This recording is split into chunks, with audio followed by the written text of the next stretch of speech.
I'm joined now by Stephen Booth from the think tank Open Europe. So you think no deal can't be stopped? No, no one knows that. We'll see what Parliament does. Both sides think they're right.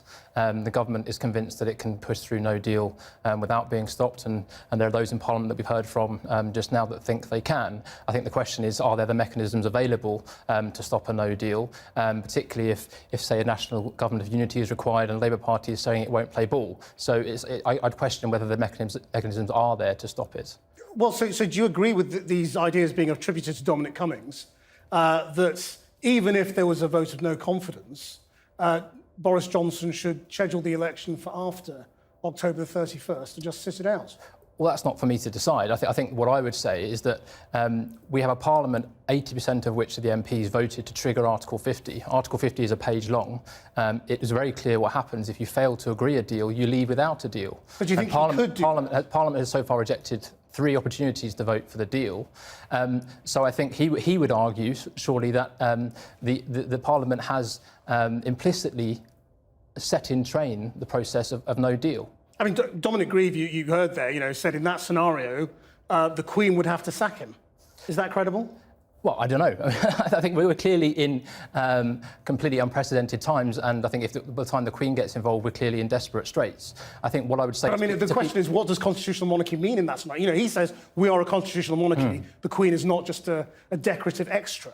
Is it really credible that the Queen could decide, under God alone knows whose advice, to actually intervene and sack the Prime Minister because he no longer commands the support of the House of Commons? Potentially. But I think the bigger issue here is that we've got sort of Parliament at odds with a referendum decision, and people like Dominic Grieve would have limited sympathy from myself, because he voted to trigger this process. He voted to trigger Article 50 and has voted 3 times against a deal which would stop a no-deal Brexit. And the question is, what is the alternative? Is it simply, again, extending just so we put off the decision? And I think the risk is that Parliament is seen to be running away from making a decision. It hasn't revoked Article 50, which is also an option open to it. There doesn't appear to be a majority in favour of that either.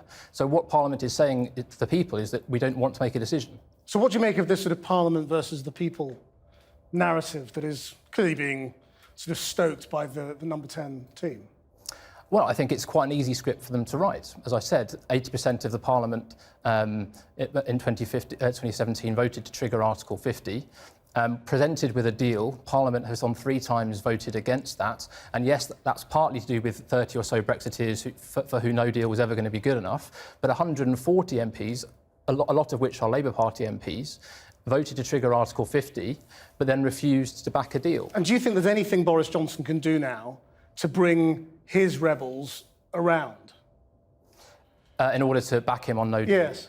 I think that looks quite difficult. I think people like Dominic Grieve are clearly set on their course of action. How many people like him do you think there are? Well, there only needs to be 2 or 3. His majority is vanishingly small.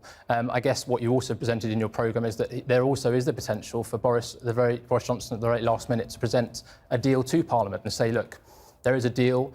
It's a deal or revoke, or a deal or no deal. There are still these options to be presented. But I think what is key is that Parliament does have to be presented with a binary choice at some point, because there have always been 3 options: remain in the EU, leave with a deal, or leave without a deal. And Parliament has so far spent 3.5 years simply trying to avoid that choice. And I think we have to get to a point where one of those options is knocked out and Parliament makes a decision and the country can move on.